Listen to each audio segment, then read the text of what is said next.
Балканска маймуна. Булгар Прадеш Демек Булгаристан или да сниканипе за 3 синджира според Ромлекс след изречението за «народа» през 1875.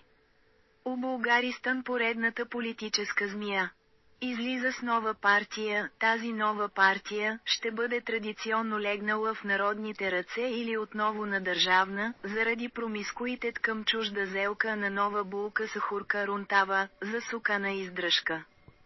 Или най-скъпата издръжка за Европа на килограм живо месота местните бандити, ще паразитират по традиция на една дръглива кранта върху друга.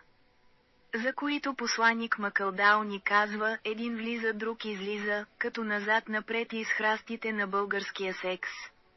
Разклатени рога, вяра в кекса. Една балканска рикша ритната в главата след 1878 след 1944 след 1990 като конник без глава, демек балкански лошад на леко болна кранта.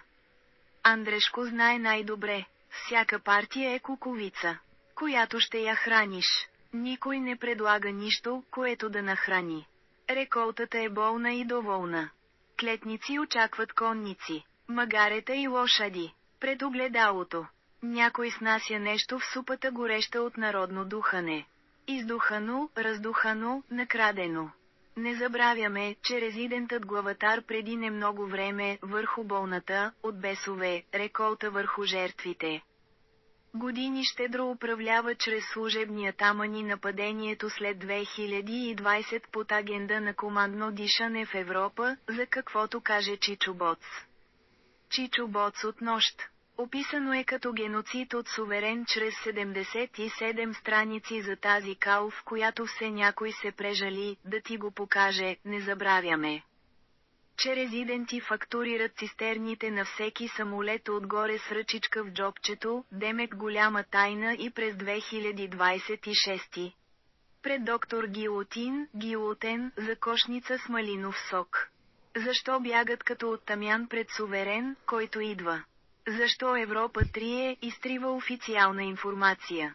По криминален път с брутална хуцпа демек назад-напред виж горе.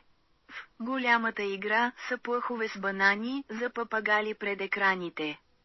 Не забравяме, че феодалите през 21 век са заграбили буквално всичко, без остатък. Без остатък. Срещу, какво не ти обещава никой от измамниците покрай теб, идването на суверен, опрощава всички дългове без изключение. Бандитска група, БНБ, става банка суверен. Идването на суверен. Забранява кредитните къщи с всяка спекула като сателит на бандитска група или банка. Идването на суверен, премахва лихви върху ценностите и активи. Идването на суверен. Премахва данъци като ДДС, ДДТ, ДОД, данък сгради, данък движимо имущество, акцизи и мита, суверен е безмитна и свободна зона. Идването на суверен, приема всеки публичен ресурс за стратегически.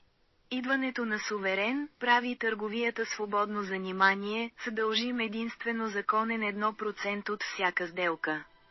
Идването на суверен, премахва паркинги и гаражи, бандитските гнезда. Идването на суверен. Премахва всички заграждения и платени зони, покрай летища, обществената мрежа. Идването на суверен, прави от предишните клоаки, клозети зелени градини с пейка в средата. С 2 липи отпред. Идването на суверен, премахва трите GSM оператора консолидирано в оператор суверен, напълно безплатно за служебен състав, неограничен брой, потребители. Идването на суверен.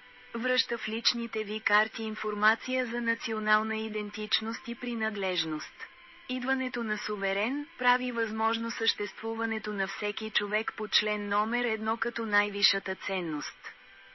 Всяка държава може по избор да се присъедини към суверен като сателит, федерална част, географска област, дори без пряка земноводна граница между двата субекта. Цитат Макълдауни. Забележка за Балкански полуостров е, че днес всичко се намира в ръцете на откровени бандити и разбойници в кожите на политици и прасета, които представляват нелегална и извън закона престъпна след 1992 власт, което, от посланик Макълдауни се изразява с цитат, вестник Труд. Изтрит оригинал 404 проверено 5 ноември 2025 14.07.2011 американски посланик за българския парламент, един боклук излиза, друг влиза. Един боклук излиза, друг боклук влиза. Така бившата посланичка на САЩ Нанси Макълдауни е озаглавила свой доклад от 2 юни 2009. За предстоящите тогава у нас, на 7 юни и 5 юли, избори за Европарламент и за Народно събрание. Документът се появи в сайта Bivol, който го е получил от Wikileaks. Мошеници и чудаци задръстват българската политическа сцена, заключава Макълдауни. За балкански лошад в ръцете на Европа. На Евразия за най-дръгливите магарета и паразити в ръцете на народа, след изречението за народа през 1875. А. Р. Х. Е. А. О. Р. Г.